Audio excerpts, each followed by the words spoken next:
ثم جاءكم رسول مصدق لما معكم لتؤمنن به ولتنصرنه قال أقررتم وأقررتم على ذلك إصري قالوا أقررنا قال فاشهدوا وأنا معكم من الشاهدين آمنت بالله صدق الله مولانا العظيم وبلغنا رسوله النبي الكريم ونحن على ذلك لمن الشاهدين والشاكرين والحمد لله رب العالمين.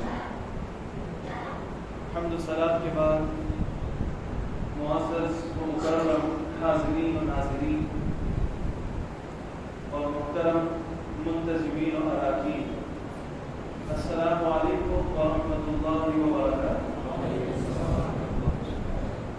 اللہ جل مجدور کی توفیق سے اور اس کے احسان خاص سے ہم اور آپ آج کی اس مبارک مجلس میں جمع ہیں تاکہ ہم محمد عربی صلی اللہ علیہ وآلہ وسلم کی مقدس ذات کے حوالے سے کچھ باتیں سنیں اور سنائیں. اور مجلس میلاد کا مقصد بھی یہی ہوتا ہے کہ حضور نبی کریم صلی اللہ علیہ وسلم کی پاک سیرت اور آپ کی مبارک زندگی لوگوں کے سامنے آئے، اس سے لوگ اپنی زندگی کو سنواریں، اپنے اخلاق کو اچھے سے اچھا بنائیں. اور حضور نبی کریم صلی اللہ علیہ وسلم کا ذکر خیر سے بہت بڑا فائدہ یہ ہوتا ہے کہ ہمارا دل حضور کی محبت میں دھڑکنا شروع ہو جائے، اور حضور نبی کریم صلی اللہ علیہ وسلم کی پاک سیرت و سنت کو سن کر اس پر عمل کرنے کی کوشش ہمارے اندر پیدا ہوتی ہے، جس کے نتیجے میں انسان دنیا اور آخرت کی کامیابی اور سعادت مندی حاصل کرتا ہے.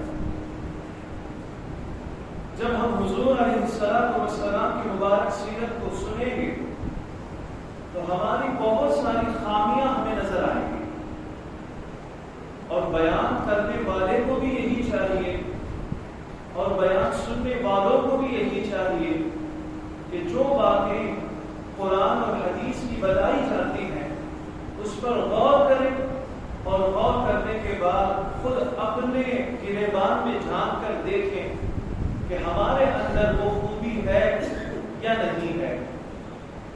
اور اگر کسی کمی کی بات ہوتی ہے تو خود اپنے ہی گریبان میں جھانک کر دیکھنا چاہیے کہ ہمارے اندر یہ کمی ہے کہ نہیں ہے. اگر ہمارے اندر وہ خوبی ہے تو ہمیں کرنا یہ ہے کہ مولا تیرا شکر ہے کہ میرے اندر وہ خوبی تو نے پیدا کر دیا. اگر ہمارے اندر وہ خوبی نہیں ہے تو خوبی لانے کی کوشش، اس پر عمل. اگر ہمارے اندر کسی چیز کی کمی نظر آتی ہے تو اس کمی کو پوری کرنے کی کوشش. اور حضور نبی کریم صلی اللہ علیہ وسلم کی جب سیرت ہم سنتے ہیں، حضور کی ذات کے بارے میں سنتے ہیں، آپ کے اخلاق کریمانہ کو سنتے ہیں تو بہت ساری تبدیلیاں ہمارے اندر آتی ہیں. اور حضور علیہ السلام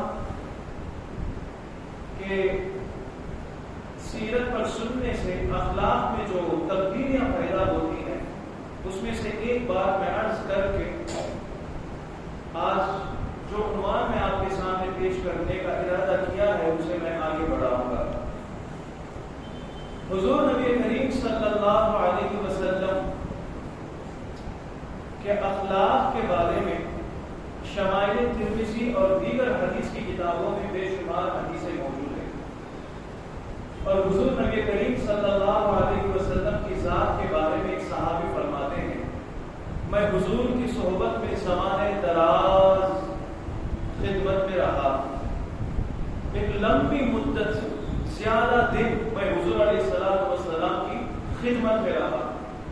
اور وہ فرماتے ہیں کہ ما کان رسول اللہ صلی اللہ علیہ وسلم مبینا، اور حضور صلی اللہ علیہ وسلم کو میں دیکھتا رہا، آپ کا اٹھنا بیٹھنا، بولنا، چلنا پھرنا، آپ کا مسکرانا، آپ کا دوستوں کو نصیحت کرنا، آپ کی تنہائی اور آپ کا میدان میں آنا، آپ کا مسجد میں آنا، آپ کا گھر کے اندر آنا. حضرت انس رضی اللہ تعالیٰ کی حدیث کے راوی ہیں 10 سال حضور کی خدمت فرمائی ہے. وہ فرماتے ہیں میں نے حضور کے اندر ایک صفت دیکھی ہے جو میں نے کسی کے اندر زیادہ تر نہیں دیکھی. وہ صفت یہ ہے ما کان رسول اللہ صلی اللہ علیہ وسلم مبینا. حضور صلی اللہ علیہ وسلم کسی کی اہانت کرنے والے نہیں تھے. حضور صلی اللہ علیہ وسلم کسی کی توہین کرنے والے نہیں تھے. لوگوں کی عزت نفس کا خیال رکھتے تھے. عزت نفس یعنی ایک بندہ ہوتا ہے تو اس کی ایک عزت بھی ہوتی ہے. عزت کے لیے صرف امیر ہونا ضروری نہیں, پڑھا ہوا ہونا ضروری نہیں.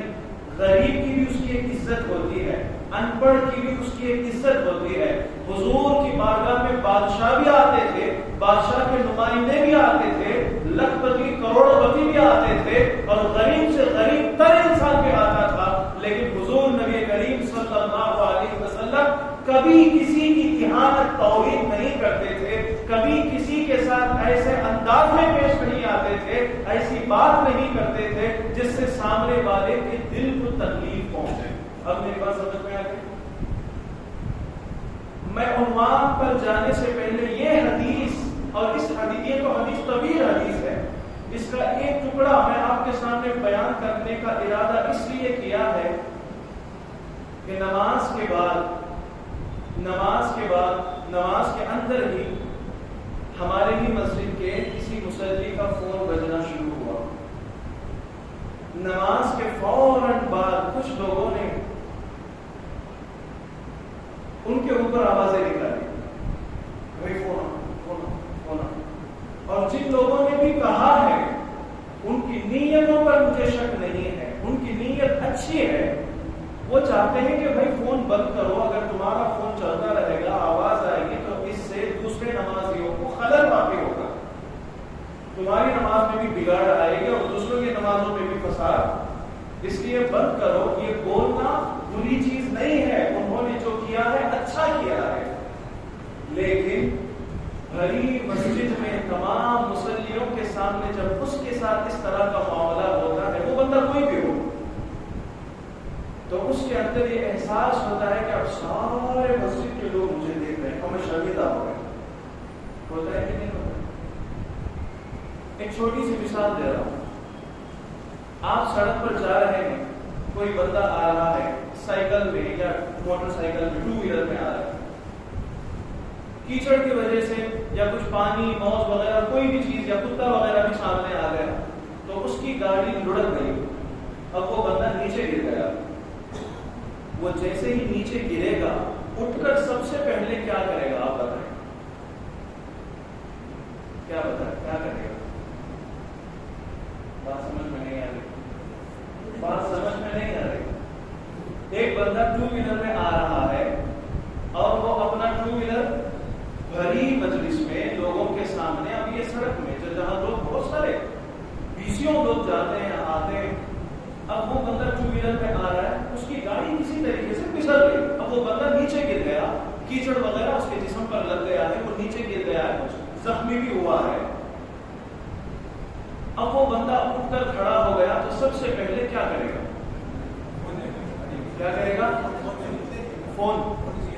فون نیچے گرانے کا دیکھے گا, لوگوں کو دیکھے گا, مار کہاں لگتا ہے یہ دیکھے گا. حقیقت یہ ہے کہ وہ سب سے پہلے اٹھے گا تو پہلے دیکھے گا کہ کون کون میرے گرنے کو دیکھ رہے ہیں, میرے جسم پر چوٹ آئی ہے, زخم ہے, خون نکلا ہے, نہیں نکلا ہے, ہڈی ٹوٹی ہے, گاڑی پنچر ہے, گاڑی اس میں کچھ نقصان آیا ہے, پیٹرول ٹینک ٹوٹ گیا ہے, اس میں سے کچھ پیٹرول بھی چلا گیا ہے.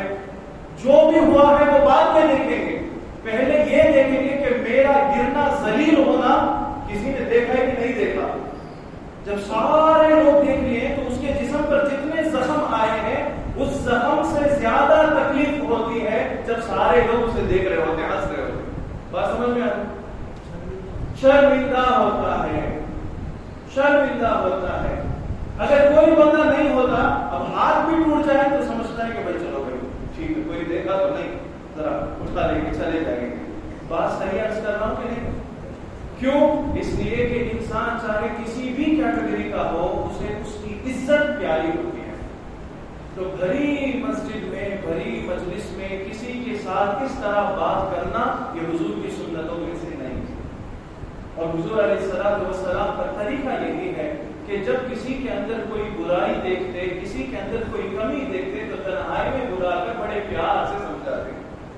اور ہم مسلیوں کو بھی کرنا یہ چاہیے کہ جب ایسے ہی مسجد کے اندر آتے ہیں تو سب سے پہلے ہمیں چاہیے کہ ہم ہمارے موبائل آف کریں یا پھر سائلنٹ کر دیں.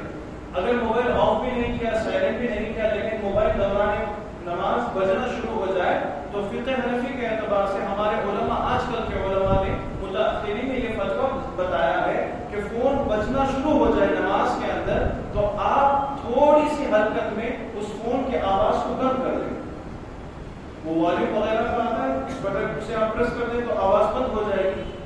اگر فون اٹھائیں گے, دیکھیں گے کون فون کر رہا ہے, پھر رکھیں گے, کٹ کریں گے تو یہ عمل کثیر کی وجہ سے نماز ٹوٹ جاتی ہے. بس نماز میں کھڑے کھڑے آپ اسے بجتے رہنے نہ چھوڑیں. اگر بجنا شروع ہو جائے تو میں ایک فقہ کا مسئلہ بتا رہا ہوں, بجنا شروع ہو جائے تو فوراً یوں بند کر دیں, یوں بند کر دیں. اس سے کیا ہو جائے گا, آپ کی نماز بھی پرسکون ادا کی جائے گی اور دوسروں کی نماز میں کوئی خلل نہیں ہو جائے. تو یہ مسئلہ بس مجھے بتانا تھا کہ نہ جانے اس بندے کے دل میں کیا کچھ گزرا ہوگا. کسی کا سنجیدہ مزاج ہوتا ہے, سن لیتا ہے, کسی کا مزاج بگڑا ہوا ہوتا ہے تو مسئلے اور بڑھ جاتے ہیں. اس لیے ہمیں چاہیے کہ اس لیے بھی حضور نبی کریم صلی اللہ علیہ وسلم کی سیرت کو سننا سنانا ضروری ہے کہ حضور کی سیرت کو سن کر ہم کیا کریں, اسے اپنی زندگی کے اندر لائیں, اپنائیں. ایک واقعہ حدیث کی کتابوں میں ہے کہ حضور صلی اللہ علیہ وسلم بیٹھے تھے اور آپ کے ساتھ صحابہ بیٹھے. میں اپنے بیان میں آ گیا. حضور علیہ السلام بیٹھے ہیں اور حضور علیہ السلام کے صحابہ بھی بیٹھے ہیں. ایک خاتون آئی اور وہ خاتون اپنے پاس کچھ ٹوکرا لے کر آئی, ٹوکری, چھوٹی سی ٹوکری لے کر آئی اور حضور کے سامنے پیش کیا اور کہنے لگی کہ یا رسول اللہ صلی اللہ علیہ وسلم, میرے گھر والوں نے ایک باغ خریدا ہے, اس باغ میں ہم نے کھجور کے درخت لگائے ہیں اور اس کھجور کے درخت سے جو سب سے پہلے کھجور نکلے ہیں, میری خواہش ہے کہ وہ میں آپ کی خدمت میں پیش کروں, آپ وہ کھجور کھائیں. تو میرے باغ کے کھجور میں, کھجور کے درخت میں جو سب سے پہلے کھجور نکلے ہیں وہ میں آپ کی خدمت میں لائی ہوں. حضور یہ چھوٹی سی ٹوکری میں کچھ کھجور ہیں, آپ تناول فرمائیں. حضور کی عادت کریمہ یہ تھی کہ حضور صلی اللہ علیہ وسلم کے پاس جب بھی کوئی ہدیہ آتا تو حضور خود بھی کھاتے, دوسروں کو بھی کھلاتے. اگر صدقہ آتا تو خود نہیں کھاتے, دوسروں کو دے دیتے. اب یہ ہدیہ تھا, حضور صلی اللہ علیہ وسلم نے ایک کھجور اٹھایا اور اسے کھایا. کھانے کے بعد پھر دوسرا اٹھایا, اسے بھی کھا لیا, تیسرا اٹھایا, اسے بھی کھا لیا, چوتھا, پانچواں, چھٹا ختم, کھجور ختم. اور صحابہ بیٹھے ہوئے تھے, ہمیشہ حضور تو ہمیں کھجوریں دیتے, آج کھجور نہیں دیے, کیا بات ہے. اور وہ عورت خوش ہو گئی کہ میرے باغ سے جو پہلے کھجور آئے تھے میں نے حضور کی بارگاہ میں پیش کیے اور حضور نے میرے کھجور کو اتنا پسند فرمایا کہ سارے کھجور حضور ہی کھا لیے, خوشی خوشی گھر چلی گئی. اب جانے کے بعد ایک صحابی نے پوچھا, یا رسول اللہ آج خلاف معمول ایک کام ہم نے دیکھا ہے, بتاؤ کون سی چیز آپ نے دیکھی ہے. صحابہ نے کہا, یا رسول اللہ آپ کے پاس جب بھی ہدیے کا مال آتا تو آپ خود بھی کھاتے, دوسروں کو بھی کھلاتے. آج کیا معاملہ ہے کہ آپ نے ہی کھا لیا ہے, ہم دوسروں کا خیال نہیں فرمایا. تو حضور علیہ السلام نے فرمایا, میں تو دینا ہی چاہتا تھا, لیکن جیسے ہی میں نے پہلے کھجور کو استعمال کیا, کھایا, تو وہ کھجور اتنے میٹھے نہیں تھے, ابھی وہ پکے ہوئے نہیں تھے. اور وہ جو عورت کھجور کھلانے کی محبت میں پکنے سے پہلے وہ کھجور نکال کر کے میرے پاس آ گئی ہے. اب وہ کھجور جو ہے پکے ہوئے نہیں تھے, وہ کھانے کے قابل نہیں تھے. اگر میں کھا کر آپ لوگوں کو بھی دیتا تو آپ لوگ کھاتے, کھانے کے بعد جب کھجور پکا ہوا نہیں ہوتا تو آپ میں سے کوئی ہو سکتا ہے کہ اس عورت کو بولیں گے کہ کیسے کھجور لا کر حضور کو کھلا رہی ہے, تمہیں سمجھ نہیں ہے یہ کھجور حضور کھائیں گے. تو ہو سکتا ہے تمہارے اس طرح بولنے سے اس عورت کا دل دکھے گا, اس کا دل ٹوٹے گا. اس لیے میں نے چاہا کہ کھجور کچے ہیں تو کچے ہیں, سارا میں ہی کھا لوں, اس کا دل نہ ٹوٹے. تو کسی کے دل کو خوش کرنا خوش نہ کر سکے تو کم از کم تکلیف نہ پہنچانا، یہ حضور کی سنت ہے۔ اس لیے ہمیں چاہیے کہ یہ چیز ہمارے اندر اپنائیں۔ بہرحال حضور نبی کریم صلی اللہ علیہ وسلم کی سیرت، حضور کا ذکر خیر میلاد کی مجلسوں میں ہوتا ہے، اور حضور صلی اللہ علیہ وسلم کا ذکر خیر ہم جو کرتے ہیں، ہم اس پر اللہ کا شکر ادا کرتے ہیں، اور ادا کرنا بھی چاہیے کہ اے اللہ تو نے تیرے حبیب محترم نبی اکرم صلی اللہ علیہ وسلم کا مبارک ذکر کرنے کا ہمیں موقع دیا ہے۔ اس لیے کہ اگر ہم ذکر کریں یا نہ کریں، اس سے کوئی حضور کے مقام میں فرق نہیں آنے والا۔ سورہ انشراح کے اندر اللہ تبارک و تعالی ارشاد فرماتا ہے وَرَفَعْنَا لَكَ ذِكْرَكَ، اے محبوب ہم نے تمہارے لیے تمہارے ذکر کو، تمہارے نام کو، تمہاری یاد کو بلند کر دیا ہے۔ اللہ اپنے محبوب سے فرما رہا ہے اے میرے محبوب ہم نے، اللہ فرماتا ہے کہ ہم نے، بلند کرنے والا اللہ فرماتا ہے کہ ہم نے تمہارے لیے، تمہاری محبت کے خاطر، تمہاری عظمت کے خاطر تمہارے ذکر کو ہم نے بہت بلند کر دیا ہے۔ یہ آیت نازل ہوئی، آیت لے کر آنے والے فرشتے کون؟ قرآن کس کا کلام ہے؟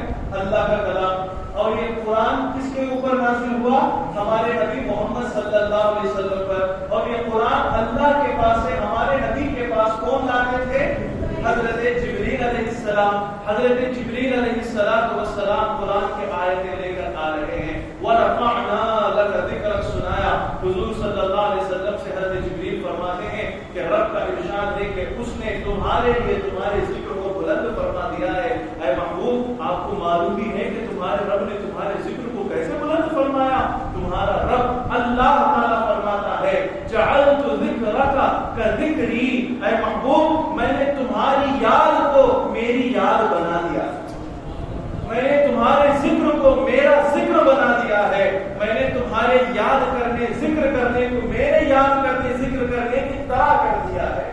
وہ کیسے؟ ہم روزانہ 5 مرتبہ مؤذن کی زبان سے اذان سنتے ہیں، اور اذان کے کلمات کیا ہوتے ہیں؟ اللہ اکبر اللہ اکبر۔ سب سے پہلے اللہ کی تعریف، اللہ کی تکبیر، اللہ کی شان بیان ہوتی ہے۔ اللہ اکبر، اللہ سب چیز سے بڑا، ہر چیز سے بڑا، ہر ایک سے بڑا، سب سے بڑا۔ اور اس کے بعد مؤذن کہتے ہیں اشہد ان لا الہ الا اللہ، میں گواہی دیتا ہوں، I bear witness that there is no God except Allah، میں گواہی دیتا ہوں کہ اللہ کے سوا کوئی خدا نہیں ہے، کوئی خدا نہیں۔ اور پھر جیسے ہی اللہ کا نام آیا تو اس کے بعد مؤذن کہتے ہیں اشہد ان محمد رسول اللہ، میں گواہی دیتا ہوں کہ محمد اللہ کے رسول ہیں۔ جیسے ہی اللہ کا ذکر، پیچھے محمد رسول اللہ صلی اللہ علیہ وسلم کا ذکر، اذان میں بھی اللہ نے جوڑ دیا۔ اب نماز کے لیے اقامت کی جاتی ہے، دی جاتی ہے، تو اقامت میں بھی اشہد ان لا الہ الا اللہ، اللہ کا ذکر، تو اس کے ساتھ محمد رسول اللہ، یہ آپ کا ذکر بھی آ جاتا ہے۔ اب پھر نماز میں کھڑے ہوتے ہیں، مصلی جب نماز پڑھتے ہیں، نماز شروع کر دیتے ہیں، نماز ادا کرتے ہیں، اللہ کی یاد سے اللہ اکبر، نماز شروع، اللہ کا کلام پڑھتے ہیں، سب کچھ ہوتا ہے، اللہ کی تعریف، اللہ کی تحمید، اللہ کی تسبیح، سب کچھ ہوتی ہے۔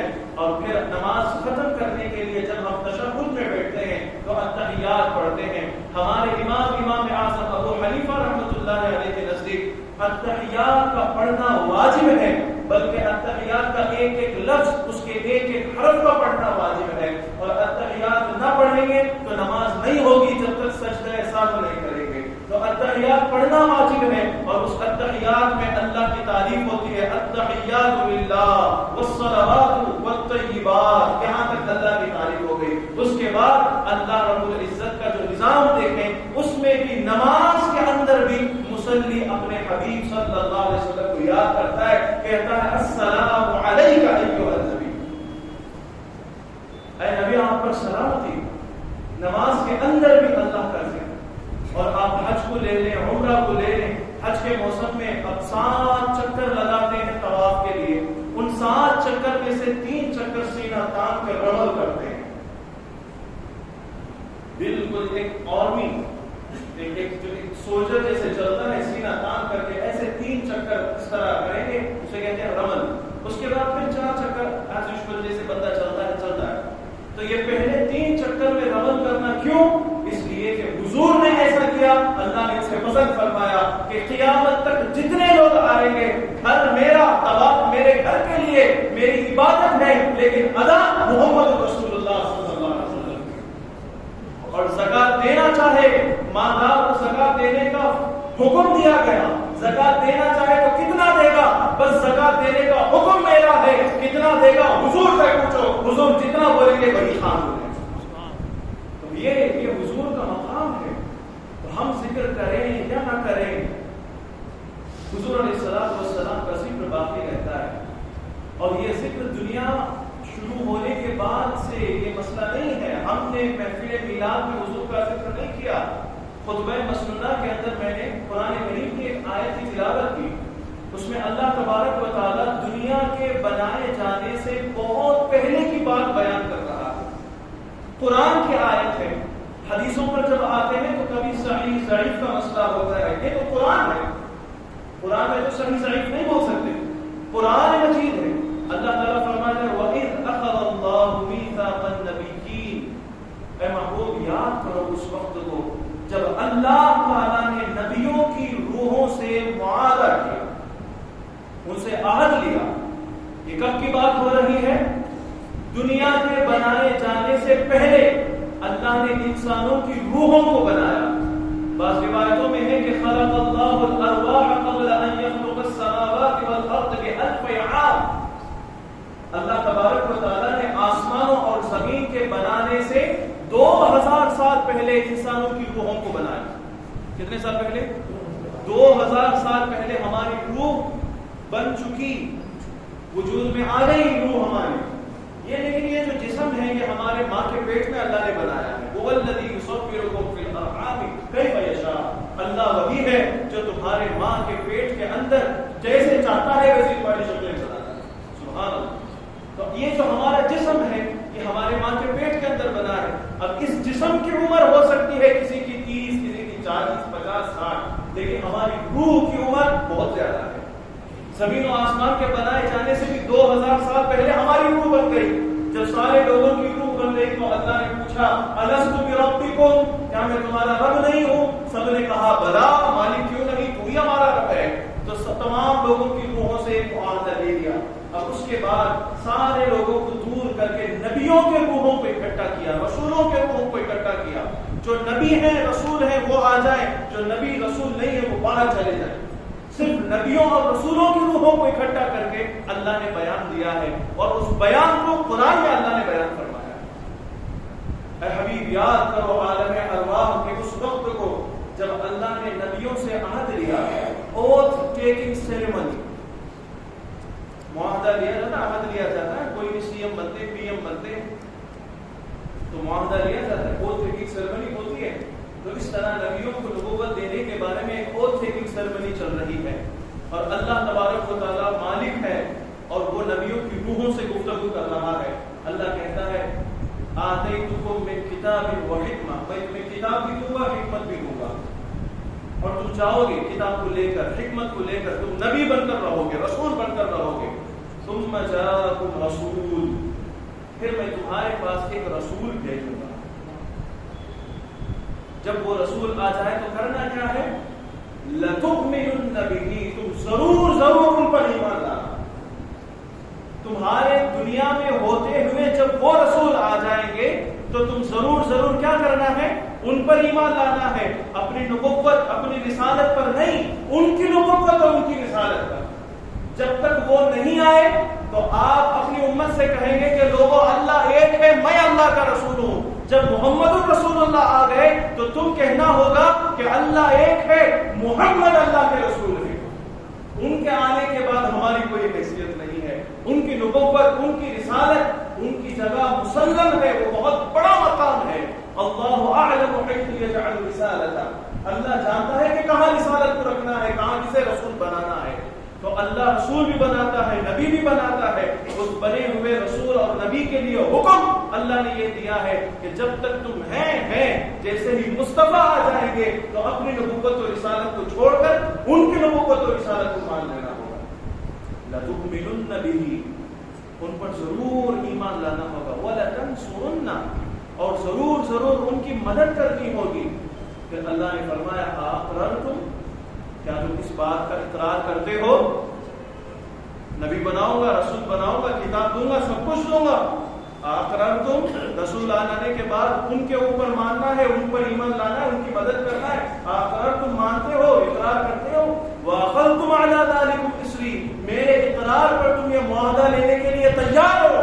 قالوا، صحابہ وہ سارے نبیوں کے مقدس روحوں نے کہا اقررنا، اے مالک ہم نے اقرار کیا. تو نبی بنا کر بھیجے گا، رسول بنا کر بھیجے گا، ہم جائیں گے. جیسے ہی محمد عربی آ جائیں گے تو اس وقت ہم ان پر ایمان لائیں گے، ان کی مدد کریں گے، ہماری رسالت و نبوت کو چھوڑ دیں گے. قال فاشهدوا، اللہ نے فرمایا کہ اے نبیوں کی مقدس روحوں، ارواح، ایک دوسرے کے اوپر گواہ ہو جاؤ. وانا معكم من الشاهدين، اور میں بھی تمہارے ساتھ گواہ ہو جاؤں. تو یہ حضور کا ذکر کب ہو رہا ہے؟ کب ہو رہا ہے؟ زمین اور آسمان کے بنائے جانے سے 2000 سال پہلے عالم ارواح میں حضور کا ذکر ہو رہا ہے. حضور کا ذکر کرنے والا اللہ ہے اور حضور کا ذکر سننے والے نبیوں کی جماعت. تو یہ ذکر ہم جو کر رہے ہیں یہ ہماری سعادت ہے، ہماری خوش نصیبی ہے کہ اللہ نے ہمیں اس کے لیے چن لیا ہے، وگرنہ اس کی ضرورت نہیں ہے کہ اللہ تبارک و تعالیٰ کو معلوم ہے کہ اپنے حبیب کا ذکر کیسے باقی رکھنا ہے. تو بہت پہلے سے یہ ذکر چلا آ رہا ہے. اب دیکھیں عالم ارواح میں حضور کا ذکر ہوا، اب پھر اس کے بعد آتے آتے دنیا بنی ہے. دنیا بننے کے بعد سب سے پہلے انسان جو دنیا میں آیا اللہ نے پیدا فرمایا، وہ انسان کون ہے؟ حضرت آدم علیہ السلام، ابو البشر، انسانوں کے باپ، سب سے پہلے انسان حضرت آدم علیہ السلام. اللہ نے انہیں جنت میں رکھا اور فرمایا کہ وَلَا تَقْرَبَا هَٰذِهِ الشَّجَرَةَ، اس درخت کے قریب مت جانا ہے آدم و حوا. اور ان سے بھول ہوئی، وہ وہاں سے پھر دنیا میں آئے، اور دنیا میں آنے کے بعد جنت میں ہوئی بھول کو سوچ کر حضرت ابن کثیر کے حوالے سے نقل کر رہا ہوں. وہ فرماتے ہیں کہ دنیا میں آنے کے بعد جنت میں جو پھول ہوئی ہے، درخت کے پاس چلے گئے، اس کا پھل کھا لیے یا گندم کھا لیے، جو بھی تھا، دنیا میں آ کر اس پھول کو سوچ کر ایسے روتے رہے 40 سال تک سجدے سے سر نہیں اٹھایا اور 200 سال تک آسمان کی طرف نظر نہیں اٹھائی. اے اللہ میں کیسے تجھے دیکھ سکتا ہوں، حالانکہ مجھ سے اتنی بڑی غلطی ہو گئی ہے. وہ خود ان کا کہنا ہے، ہماری حیثیت نہیں کہ ہم ان کے لیے کچھ بولیں، وہ ان کا کہنا ہے. پھر توبہ کرتے رہے. اب اس پر امام حاکم نیشاپوری رحمۃ اللہ تعالی نے اپنی کتاب المستدرک علی الصحیحین میں لکھتے ہیں. یہ المستدرک علی الصحیحین یہ وہ کتاب ہے. امام بخاری کا نام آپ نے سنا ہوگا، امام مسلم کا نام آپ نے سنا ہوگا. کون سی حدیث صحیح، کون سی حدیث ضعیف، اس کے کیا کیا کنڈیشنز ہونی چاہیے. تو امام بخاری نے بھی وہ کنڈیشنز وضع کیے ہیں اور امام مسلم نے بھی وہ کنڈیشنز بنائے ہیں. جب یہ سارے کنڈیشنز آ جائیں تو یہ حدیث صحیح ہے.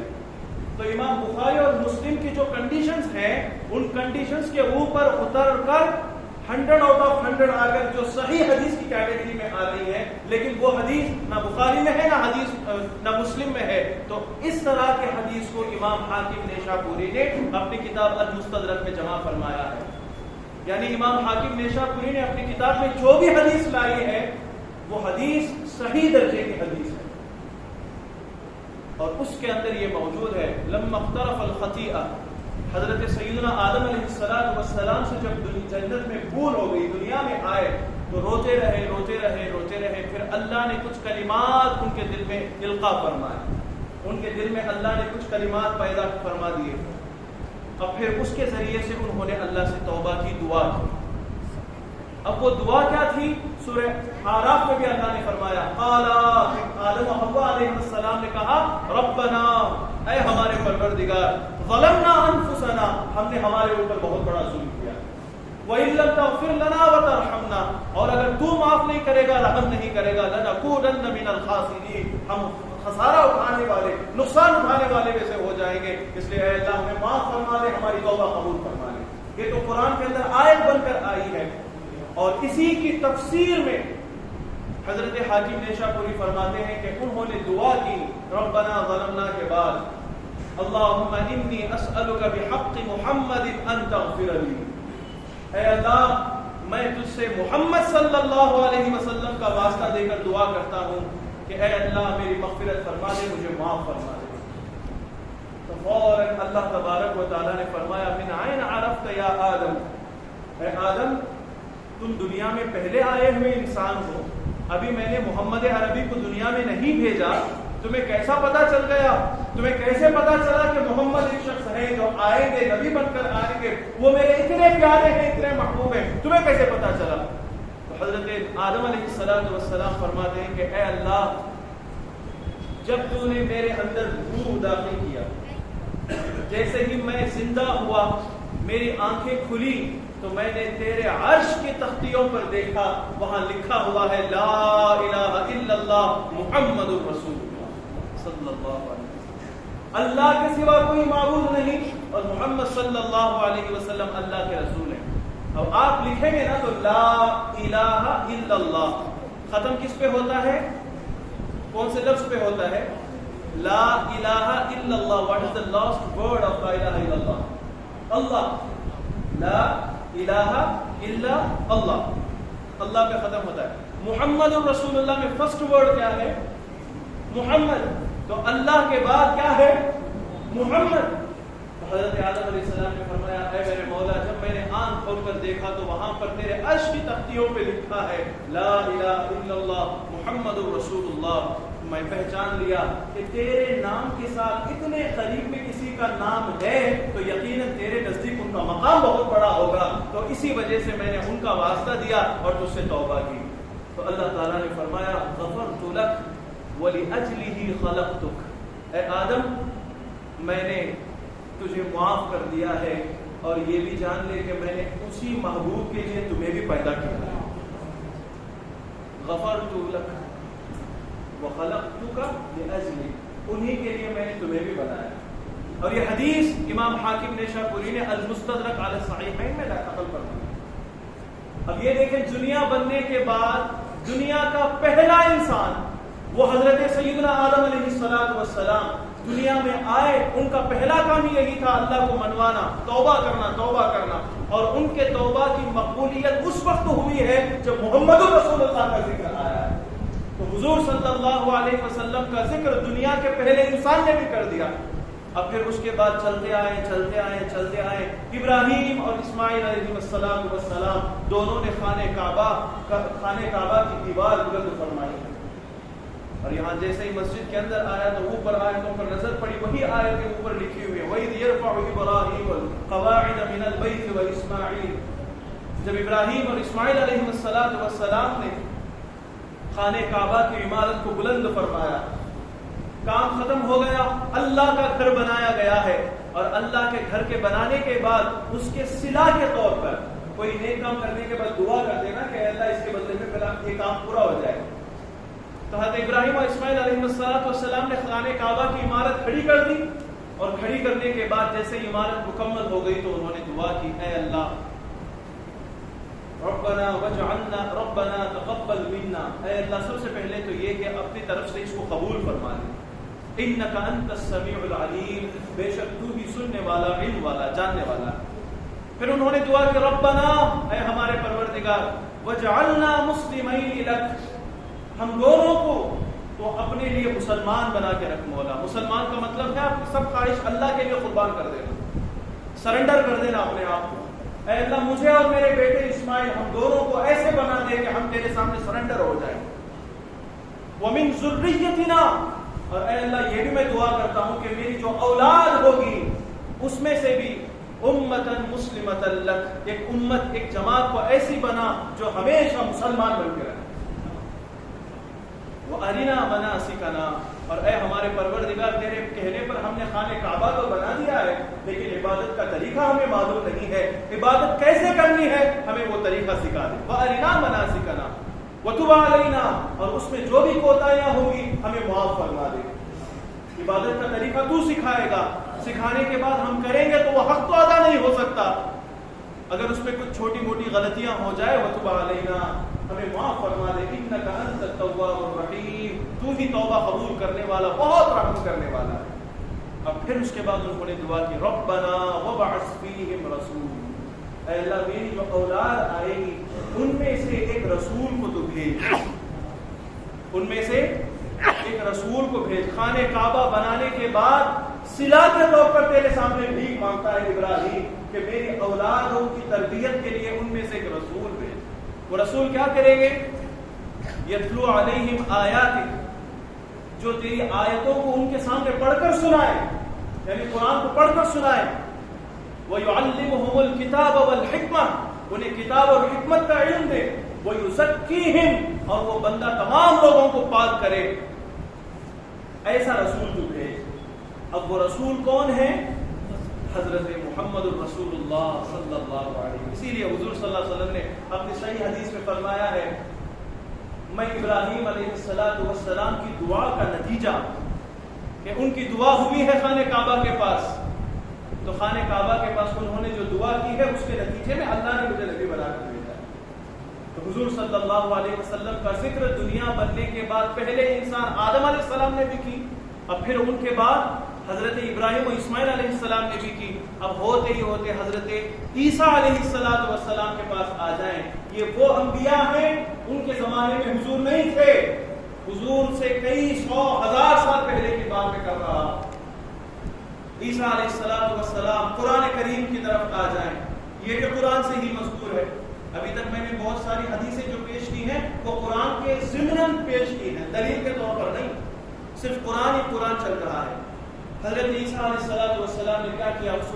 سورہ صف کی آیت ہے، وَإِذْ قَالَ عِيسَى ابْنُ مَرْيَمَ، اور اے محبوب یاد کرو اس وقت کو جب عیسیٰ بن مریم نے کہا، یا بنی اسرائیل انی رسول اللہ الیکم، اے بنو اسرائیل میں تمہاری طرف اللہ کا رسول بنا کر بھیجا گیا ہوں۔ کون بیان کر رہے ہیں؟ کون؟ حضرت عیسیٰ علیہ السلام۔ حضور کے آنے سے 600 سال پہلے حضرت عیسیٰ علیہ السلام آئے، یاد رکھیے گا 600 سال پہلے حضور کے آنے سے وہ اپنی قوم کے سامنے بیان کر رہے ہیں، اے میری قوم میں تمہاری طرف اللہ کا رسول بنا کر بھیجا گیا ہوں، میرے دو کام ہیں۔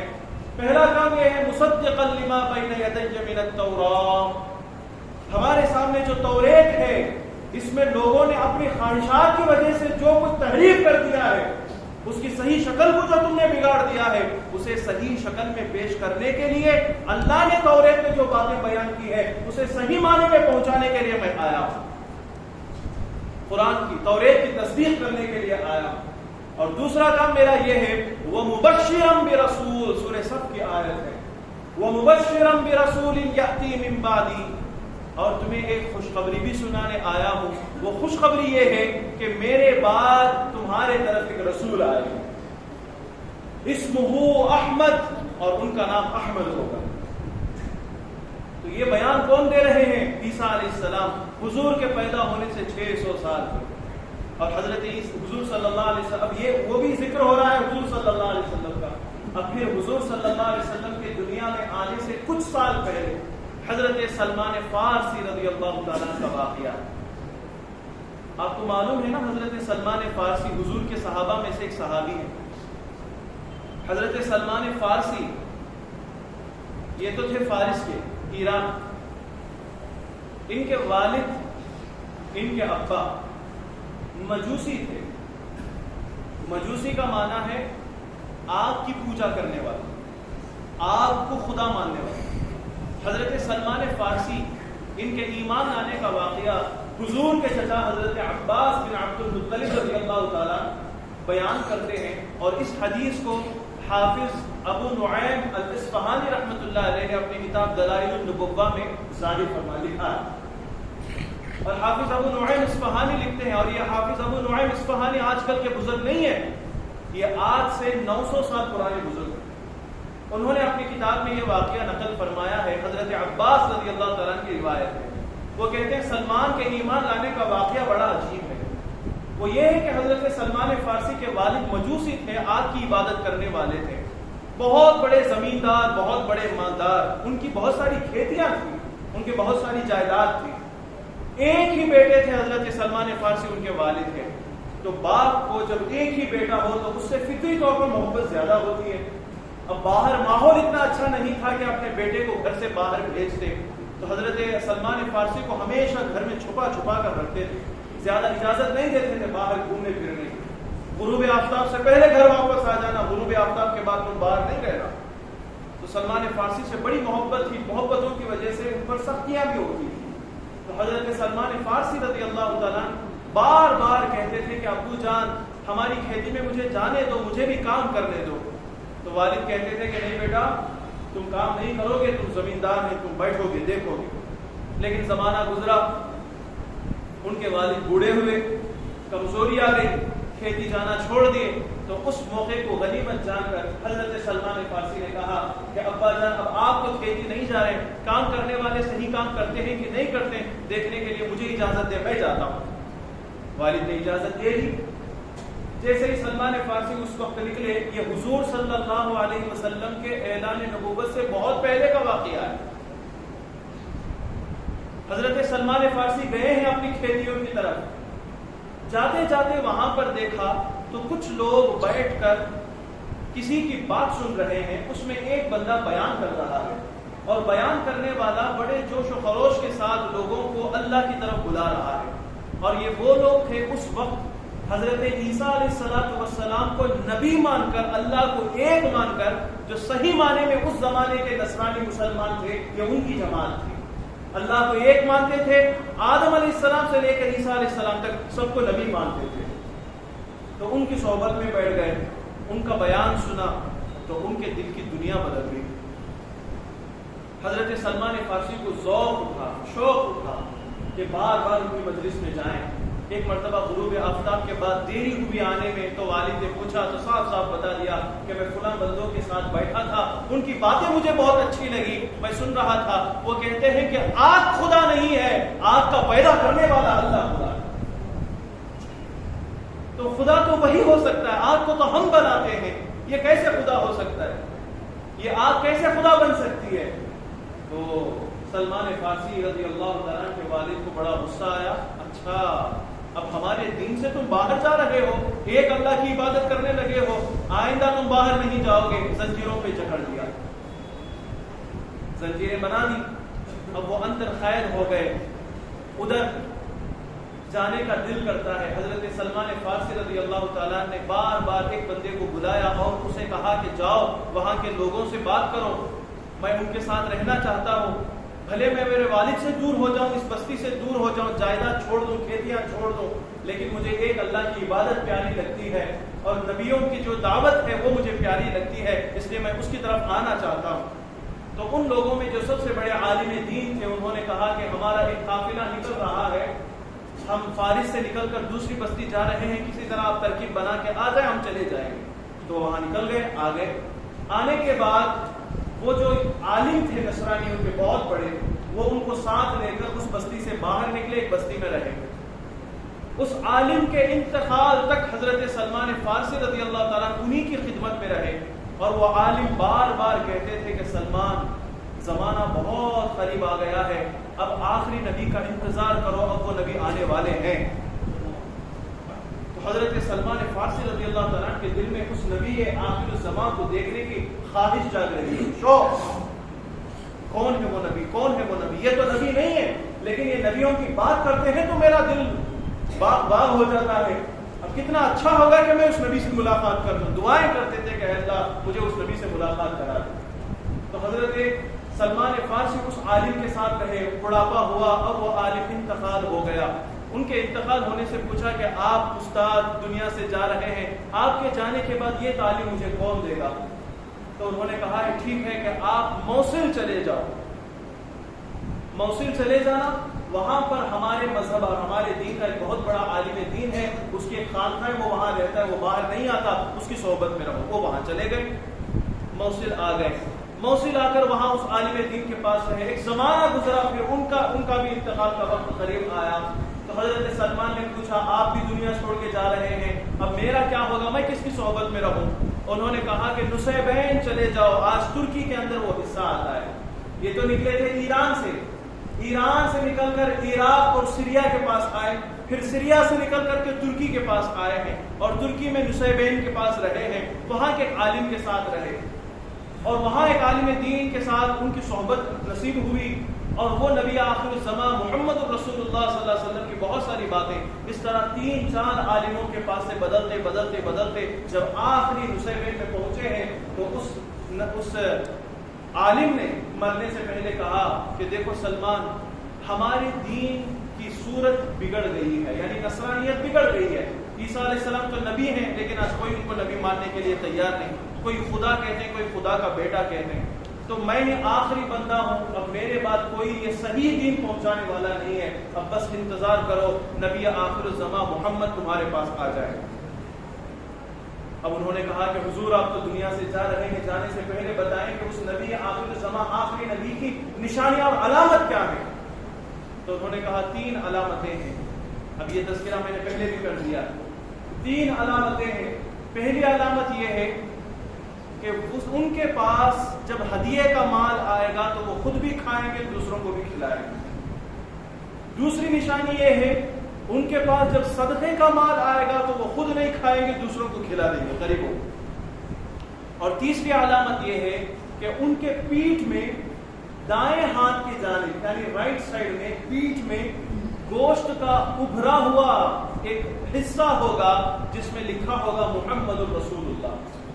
یہ ان کی نبوت کا مہر ہے جو اللہ کی طرف سے انہیں دیا جائے گا.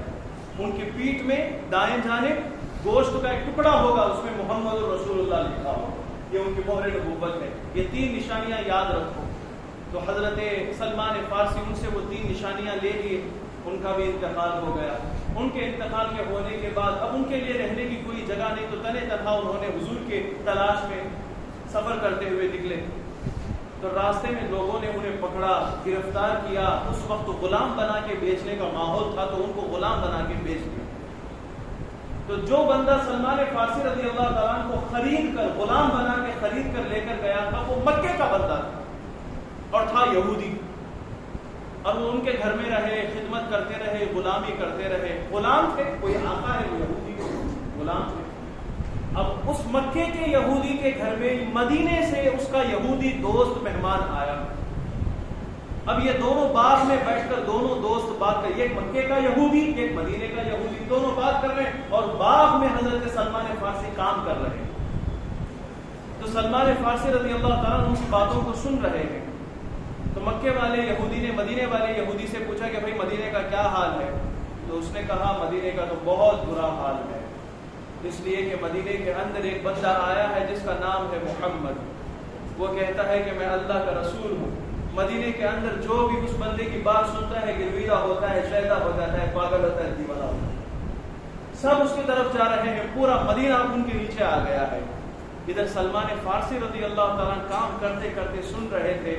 دل کے اندر جو ان کا شوق تھا وہ مزید بڑھ گیا, اس لیے کہ ایران سے عراق, عراق سے سیریا, سیریا سے ترکی, ترکی سے مکہ, یہاں تک اتنا سفر جو انہوں نے طے کیا ہے وہ صرف محمد عربی سے ملاقات کے لیے کیا ہے, حضور سے ملنے کے لیے کیا ہے. اب مکے کا یہودی یہ بات کر رہا ہے. پھر مدینے اس وقت ہدیہ وغیرہ دینے کا ماحول تھا جیسے آج بھی ہے, گھر میں کوئی آتے ہیں تو ہدیہ دے کے بھیجتے ہیں. تو اس وقت مکے کے یہودی نے کہا دوست اب ہدیہ دینے کے لیے تو کچھ نہیں ہے, بس ایسا کرو کہ یہ جو میرا سلمان غلام ہے میں اسے ہدیے کے طور پر دیتا ہوں, اسے مدینہ لے جاؤ. اب ان کی خوش قسمتی کہ اب میں مدینہ جا رہا ہوں حضور کو دیکھنے کے لیے. تو مدینے کا جو یہودی تھا اس نے حضرت سلمان فارسی کو لے لیا اور لے کر مدینہ چلا گیا. جیسے ہی مدینے میں وہ تھے, اس کی کھیتی میں, اس کے باغ میں وہ کام کرتے تھے, مدینے کے اندر جو بھی مسئلہ تھا. تو حضرت سلمان فارسی رضی اللہ تعالیٰ نے ایک دن ترکیب بنائی, کچھ کھجور لیے اور سنا تھا کہ مسجد نبوی میں حضور بیٹھتے ہیں. تو وہ چلے گئے, حضور کے سامنے پہنچے اور کھجور پیش کیا اور فرمایا حضور یہ ہدیے کے کھجور ہیں. حضور صلی اللہ علیہ وسلم نے اس میں سے کھایا اور دوسروں کو بھی کھلا دیا. اب ایک نشانی پوری ہو گئی نا, نشانی پوری ہو گئی نا کہ ہدیہ کا خود بھی کھائیں گے دوسروں کو بھی کھلائیں گے, ایک نشانی پوری ہو گئی, خوشی خوشی گھر واپس ہو گئے. اور پھر چند دن محنت کے بعد, محنت مزدوری کے بعد اپنے پیسوں سے کچھ کھجور جمع کیے, جمع کر کے دوسری نشانی کے چکر میں آئے اور حضور صلی اللہ علیہ وسلم کی مجلس میں آ کر کہنے لگے یا محمد یہ میری مزدوری کی کمائی میں سے ہے, بس میں صدقہ لے کر آیا ہوں, یہ کھجور صدقہ ہے. سب حضور نے لیا کہ سارے لوگوں کو بانٹ دیا, اس میں سے ایک ٹکڑا نہیں کھایا. اب یہ دوسری نشانی بھی پوری ہو گئی. ہدیے کا ہو تو خود بھی کھائیں گے دوسروں کو کھلائیں گے, صدقے کا ہو تو خود نہیں کھائیں گے دوسروں کو کھلائیں گے. دو نشانیاں مکمل ہو گئے. اب تیسری نشانی, وہ نشانی کیا ہے؟ کیا ہے؟ حضور صلی اللہ علیہ وسلم کے پیٹھ مبارک میں گوشت کا ایک ٹکڑا مہر نبوت ابھرا ہوا ہوگا, وہ تو اسی وقت دیکھا جا سکتا ہے, سیل آف دی پروفٹ ہوڈ, تو وہ اسی وقت دیکھا جا سکتا ہے جب حضور کا کپڑا ہٹے. تو کبھی حضور کا کپڑا یا حضور کی چادر ان کے جسم سے ہٹے گی تو میں وہ مہر نبوت دیکھ لوں گا. اس شوق اور ذوق میں حضرت سلمان فارسی, تمام صحابہ سامنے بیٹھے ہیں تو وہ پیچھے آ کے کھڑے. حضور صلی اللہ علیہ وسلم پر چادر ڈالے ہوئے تھے اور حضور صلی اللہ علیہ وسلم کو تو اللہ نے ایسا علم دیا تھا کہ کون کیا مقصد لے کر آ رہا ہے, کیا نیتیں لے کر آ رہا ہے, وہ حضور جان لیتے تھے. جیسے ہی حضرت سلمان فارسی پیچھے بیٹھے ہیں, تھوڑی دیر حضور واز فرما رہے تھے, پھر مسکراتے ہوئے سلمان کو دیکھا اور کہنے لگے سلمان تمہاری دو نشانیاں تو پوری ہو گئی ہیں, دو چادر ہٹا رہا ہوں, تیسری نشانی بھی پوری کر لو. تیسری نشانی بھی دیکھ لیے, مہر نبوت کو فوراً اچھل کود پڑے, حضور کے سین حضور کے پیٹھ سے لگ گئے, حضور کے جسم مبارک پہ بوسہ دیا اور حضور صلی اللہ علیہ وسلم سے فرمایا کہ حضور آپ کی محبت میں اور آپ کو دیکھنے کے شوق میں کہاں کہاں سے نکل کر کے آیا ہوں. پوچھا گیا سلمان تم کرتے کیا ہو؟ میں غلام ہوں یا رسول اللہ. ٹھیک ہے مکاتبت کر لو. مکاتبت کا معنی ہے کہ اپنے آقا اپنے مالک سے ایسا سمجھوتا کر لیں کہ وہ جتنا مال بولے گا یا جو کام بولے گا وہ مال ادا کر دیں یا وہ کام کر دیں تو غلامی سے آزادی مل جائے گی. اب حضرت سلمان فارسی گئے مکاتبت کے لیے, اپنے یہودی مالک اس سے کہنے لگے کہ میں مکاتبت کرنا چاہتا ہوں. عمر بھی زیادہ ہو گئی تھی تو یہودی نے سوچا کہ اچانک مکاتبت کی بات کر رہا ہے, کیوں غلامی سے نکلنا چاہتے ہو؟ کہنے لگے کہ میں مسلمان ہو گیا ہوں, میں محمد عربی سے مان لیا. اب یہودی کا غصہ بڑھ گیا, مسلمان ہو رہا ہے, اچھی بات ہے, اب ایسے پوائنٹ ایسے کنڈیشنز لگاؤں گا کہ یہ بندہ کر ہی نہ پائے. اس نے کہا ٹھیک ہے مکاتبت کر لیں گے. مکاتبت یہ ہے کہ 200 دینار دینا پڑے گا. اس زمانے میں 2 کوائنز ہوتے تھے, ایک دینار ایک درہم.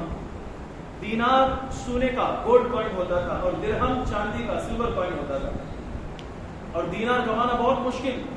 اس نے کہا کہ 200 دینار اچھی بات ہے, اور کہا میرا ایک باغ ہے اور بہت بڑا باغ ہے, اس میں 300 کھجور کے درخت تم اپنے پیسوں سے لگاؤ, اور جب وہ کھجور کے درخت تم لگانے کے بعد کھجور کا درخت بنے گا, اس میں سے کھجور آ جائیں گے. جب 300 کے 300 درخت سے کھجور آ جائیں گے تو تم آزاد. ایک تو پیسے کمانا مشکل ہے ان کے لیے, اور دوسرا ایک ایک کھجور کو بونا, پھر اس کا درخت نکلنا, پھر اس سے کھجور کا آنا, کافی وقت لگ جائے گا. یہودی نے سوچا کہ اسی میں اس کی موت بھی ہو جائے گی, ہمارا کام بھی بن جائے گا. تو وہ خوشی خوشی حضور کی بارگاہ میں کہنے لگے کہ یا رسول اللہ میں نے مکاتبت کر لی ہے. کتنے میں کی ہے؟ حضور 200 دینار میں, اور پھر 300 کھجور کے درخت, اور کھجور کے درخت جب کھجور دیں گے تو میں آزاد. حضور صلی اللہ علیہ وسلم نے اعلان فرمایا کون ہے اپنے بھائی سلمان کی آزادی میں مدد کرنے کے لیے 200 دینار دے گا؟ سب سے پہلے جس مقدس ہستی کا ہاتھ اٹھا ہے وہ حضرت عثمان غنی رضی اللہ تعالیٰ عنہ. کہنے لگے حضور میں یہ کام کرنے کے لیے تیار ہوں. پھر مزید کچھ صحابہ اٹھے اور کچھ مال جمع کیا. جمع کرنے کے بعد 200 دینار جمع ہو گئے. اب پھر حضور صلی اللہ علیہ وسلم نے فرمایا کہ یہودی کا باغ کہاں ہے؟ فرمایا کہ فلاں محلے میں ہے. اچھی بات ہے, اے میرے صحابہ اس کے باغ میں جاؤ, 300 گڑھے کھدواؤ, اور کوئی کھجور کا دانہ اس میں نہیں ڈالے گا. میں خود آؤں گا, اپنے ہاتھوں سے کھجور کے دانے ڈال کر میں کھجور کا درخت بناؤں. صحابہ گئے, 300 گڑھے کھدوائی. حضور صلی اللہ علیہ وسلم بنفس نفیس چل کر آئے ہیں اپنے ایک ساتھی کی غلامی سے آزادی کے لیے. حضرت سلمان فارسی خوش و خرم حضور آئے, کھجور کے دانے تھے, ایک ایک گڑے میں ایک ایک دانہ ڈالا اور بسم اللہ کہہ کر اسے بند کیا. حضور ڈالتے گئے. جیسے ہی 300 مکمل ہو گئے, حضور آئے. ایسا معجزہ تھا کہ سارے صحابہ نے دیکھا, ایک لمحے میں وہاں سے پودا نکلا, بڑا درخت ہوا, اس میں سے کھجور بھی آ گئے. 300 کے 300. سبحان اللہ. اب پھر حضور صلی اللہ علیہ وسلم نے فرمایا, سلمان جاؤ, یہ 200 دینار بھی تمہارے پاس, یہ 300 کھجور کے درخت اور کھجور بھی لٹکے ہوئے ہیں, بلاؤ اور کام ہو گیا ہے, آزاد ہو جائیں گے. اب وہ 200 دینار لے کر کے گئے, جا کر یہودی جو اس کا ان کا جو مالک تھا اس کے سامنے 200 دینار رکھ دیے اور کہا کہ یہ لو 200 دینار, اور ادھر باغ میں تمہارے 300 درخت بھی ہو گئے ہیں, اس میں سے کھجور بھی آ گئے ہیں, چلو دیکھ لو میری آزادی پکا. انہوں نے کہا, اے سلمان پاگل ہو گئے ہو کہ لگانے کے بعد کتنا وقت لگتا ہے درخت بننے میں, پھر اس میں کھجور آنے میں, تم کیسی باتیں کر رہے ہو. حضرت سلمان نے فرمایا, ہاں تم صحیح بول رہے ہو, اگر میں لگایا ہوتا تو مجھے اتنا بھروسہ نہیں ہوتا, لیکن جن ہاتھوں نے لگایا ہے اس پہ بڑا بھروسہ. محمد رسول اللہ نے اپنے ہاتھوں سے لگایا, چلو آؤ دیکھو. تو آیا, دیکھا, جو چٹیل میدان تھا, خالی میدان تھا, اب وہ پورا درختوں سے بھرا ہوا ہے, اس میں سے کھجور بھی آ گئے ہیں. اس نے کہا کہ سلمان آزاد ہو جاؤ. پھر حضرت سلمان فارسی مسلمان ہو کر, صحابی ہو کر حضور کی غلامی میں آ گئے, پوری زندگی حضور کے ساتھ رہے. ایسی محبت, ایسی اطاعت, اور آپ کی زندگی کے پیچھے ایسے چلنا, اور حضور سے ایسی محبت اور خدمت کہ حضور نے فرمایا, سلمان منا اہل البیت, سلمان کوئی دوسرا نہیں ہے, یہ نہ سمجھو کہ وہ ایران سے آیا, اس کا کوئی پوچھنے والا نہیں. میں محمد عربی اعلان کرتا ہوں کہ سلمان میرے گھر والوں میں سے ہے. اللہ. تو یہ تذکرہ ہو رہا ہے حضور کے اعلان نبوت سے پہلے. اور آپ کو معلوم ہونا چاہیے کہ حضرت سلمان فارسی کی عمر 120 سال 120 سال کی عمر. لمبی عمر پانے والے صحابہ میں حضرت سلمان فارسی رضی اللہ تعالیٰ عنہ 120 سال. تو حاضرین محترم, یہ جو حضور کا ذکر ہے یہ ہمیں کرنے کا موقع ملا ہے تو یہ سعادت مندی ہے, خوش نصیبی ہے. وگرنہ دنیا بننے سے پہلے اللہ نے عالم الارواح میں بھی یہ ذکر فرمایا ہے.